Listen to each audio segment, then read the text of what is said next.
თანამედროვე მსოფლიო უსაფრთხოებასთან დაკავშირებული გამოწვევების წინაშე დადგა.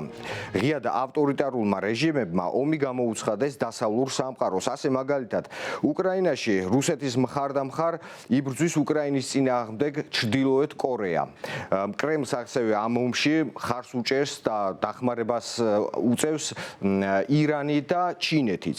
ვითარება შეცვლილია ამიერკავკასიაშიც. კერძოდ, სომხეთმა რამდენიმე დღის წინ გააფორმა ხელშეკრულება სტრატეგიულ პარტნიორობასთან დაკავშირებით ამერიკის შეერთებულ შტატებთან და რაც შეეხება აზერბაიჯანს, აზერბაიჯანმა მას შემდეგ რაც აღადგინა კონტროლი მთიან ყარაბაღზე, განიმტკიცა პოზიციები ამიერკავკასიაში. და დღევანდელ მიმოხილვაში ვისაუბრებთ სწორედ ამიერკავკასიაში შექმნილი სამხედრო ძალთა ბალანსზე. თუმცა თავდაპირველად მინდა გითხრათ, რომ სახელმწიფო უსაფრთხოების სამსახურის ერთ-ერთი ბოლო მონაცემებით ჩვენი ქვეყნისთვის უსაფრთხოების ერთ-ერთ უმთავრეს გამოწვევად რჩება რუსეთის მიერ ოკუპირებული ტერიტორიები და ამ ტერიტორიებზე ცხინვალსა და აფხაზეთში არსებული რუსული სამხედრო ბაზები. აქვე აღნიშნულია სახელმწიფო უსაფრთხოების სამსახურის ანგარიში, რომ ამ ბაზებზე მოსახური პერსონალიც ჩართულია უკრაინის წინააღმდეგ ომში. ყოველი აქედან გამომდინარე შეგვიძლია ვთქვათ და ექსპერტებიც ამაზე მიანიშნებენ, რომ ქვეყნისთვის სამხედრო საფრთხე არის ერთ-ერთი უმთავრესი გამოწვევა და რა შეიძლება იყოს ამის საპირწონე, რით შეიძლება დაუპირისპირდეს და გაანეიტრალოს ეს საფრთხე. ეს არის თავდაცვის ძალების დაფინანსების გაზრდა. და ახლა მე მინდა გაჩვენოთ ამიერკავკასიაში სომხეთის, აზერბაიჯანისა და საქართველოს მაგალითზე თუ როგორი განაწილებაა სამხედრო ბიუჯეტების. აქ არის მოცემული მწვანედ აზერბაიჯანის თავდაცვის ძალების დაფინანსების მაჩვენებელი, ყვითლად არის სომხეთის მაჩვენებელი, ხოლო წითლად არის საქართველოს მაჩვენებელი.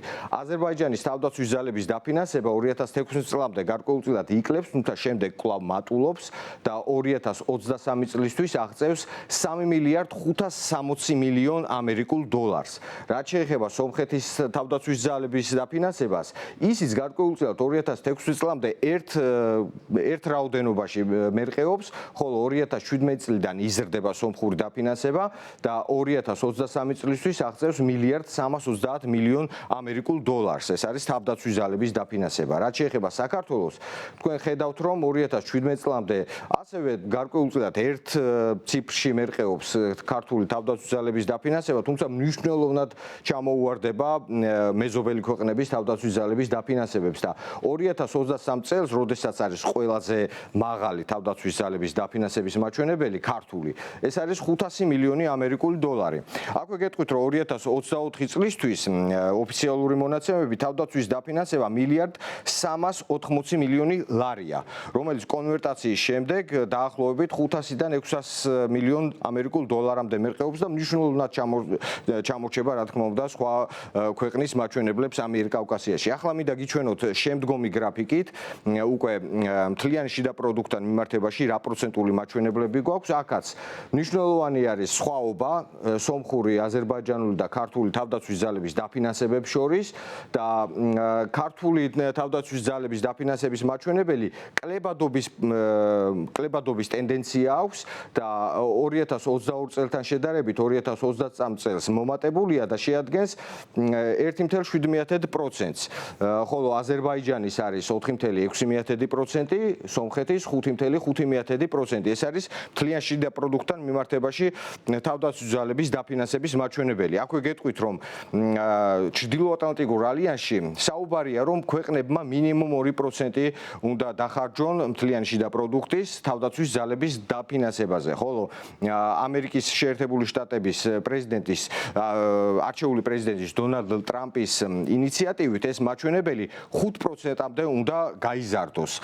თქვენ ხედავთ ქართული მაჩვენებელი რა არის და რა არის, ასე ვთქვათ, დასავლური სამყაროს მოთხოვნა. აქვე გეტყვით ჩრდილოატლანტიკური ალიანსის მარკ რუტეს ციტატას, რომელიც მან ევროპარლამენტარებს უთხრა, ეს არის თავდაცვის ხარჯები თუ არ გაიზრდება, ევროპელებმა რუსული ენა უნდა შეისწავლონ ან ახალ ზელანდიაში გაემგზავრონ, მათ ახალ ზელანდიაში გამგზავრება მოუწევთ. როგორც ჩანს, აქედანაც კარგად ჩანს ის დანიშნულება თუ ამ მოცემულობაში, ამ პერიოდში რატომ არის მნიშვნელოვანი თავდაცვის ძალების დაფინანსების გაზრდა.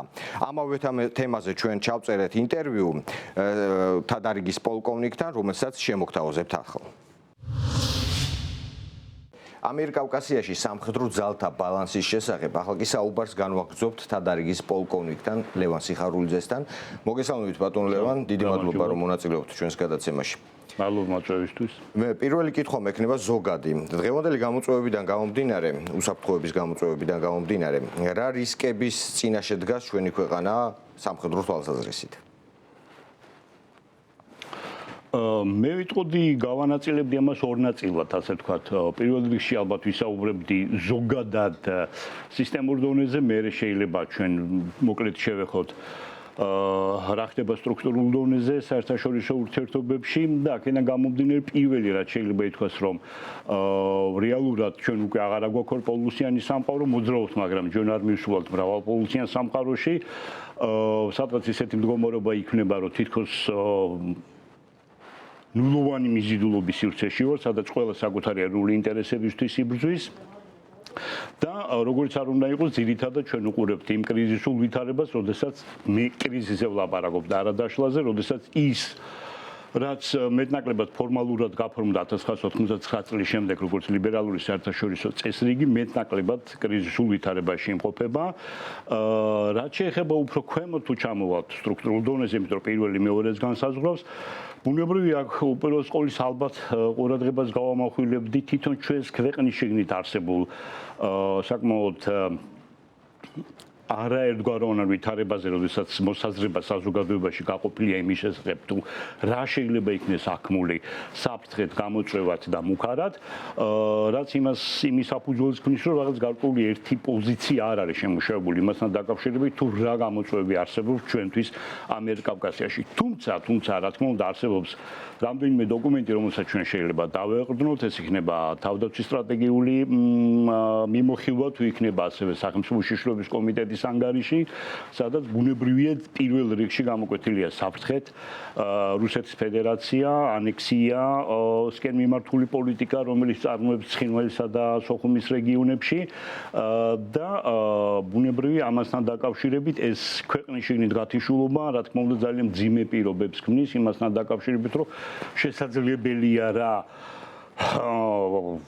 ანუ არსებობს რუსეთის საფრთხე, რომელიც ცალსახად კეტავს ერთ მიმართულებას, ბუნებრივია შეჩერებული არის ინტეგრაცია ნატო ევროკავშირის მიმართულებით, გაწევრიანებაზე მაქვს საუბარი და შეიძლება ვთქვათ აღმოჩნდეთ იზოლირებულ მდგომარეობაში, ქვეყანა აღმოჩნდა სრულად იზოლირებულ ვითარებაში, რომელიც წარმოშვა სრულად ახალი საფრთხეები ჩვენთვის.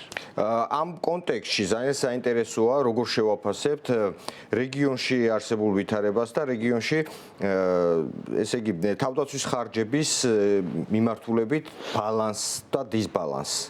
ხარჯებთან დაკავშირებით რაც შეიძლება ითქვას საქართველოს ალბათ სამეულიდან, ხა ფართო მნიშვნელობით კავკასიაში თურქეთი და რუსეთი ჭედით ჩვენ მას ნაკლებად შევეხებით.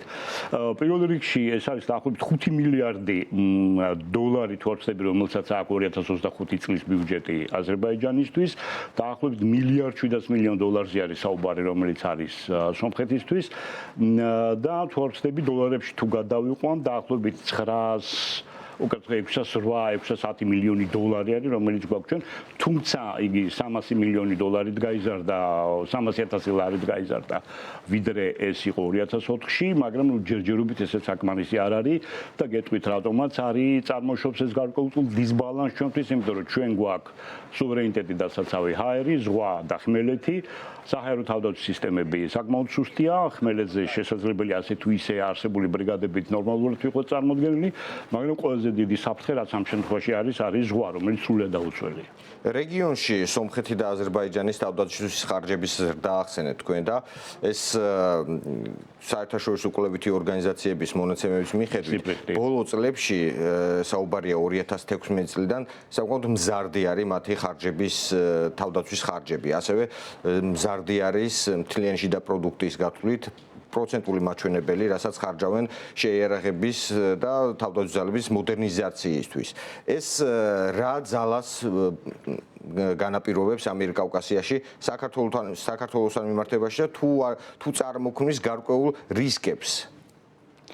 მეზობლებთან მიმართებაში, აზერბაიჯანთან, სომხეთთან მიმართებაში მე არ ამგონია, რომ სამხედრო რისკებს და საფრთხეებს წარმოშობდეს.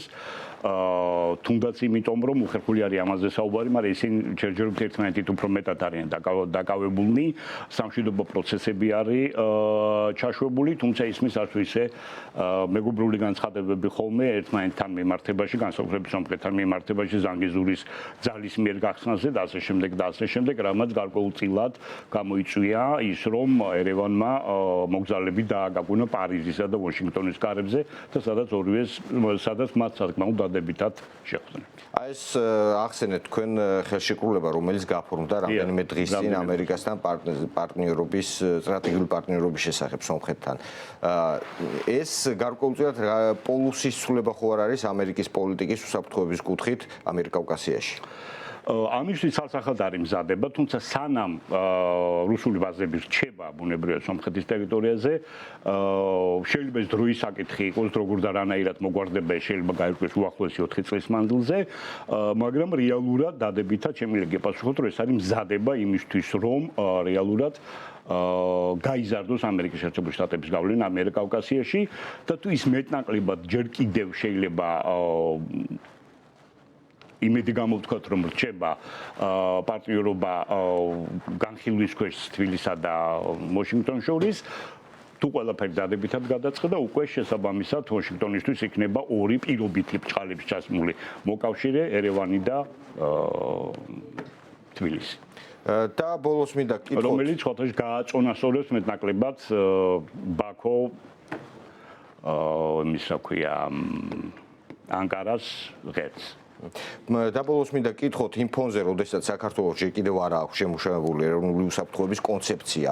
ზოგადად რა რისკების წინაშე დგას ქვეყნის უსაფრთხოება იმ ფონზე, რომ შეიარაღებული ძალების დაფინანსება არ იზრდება იმ ტემპით, რა ტემპითაც ზრდის რეგიონში სხვა აქტორები.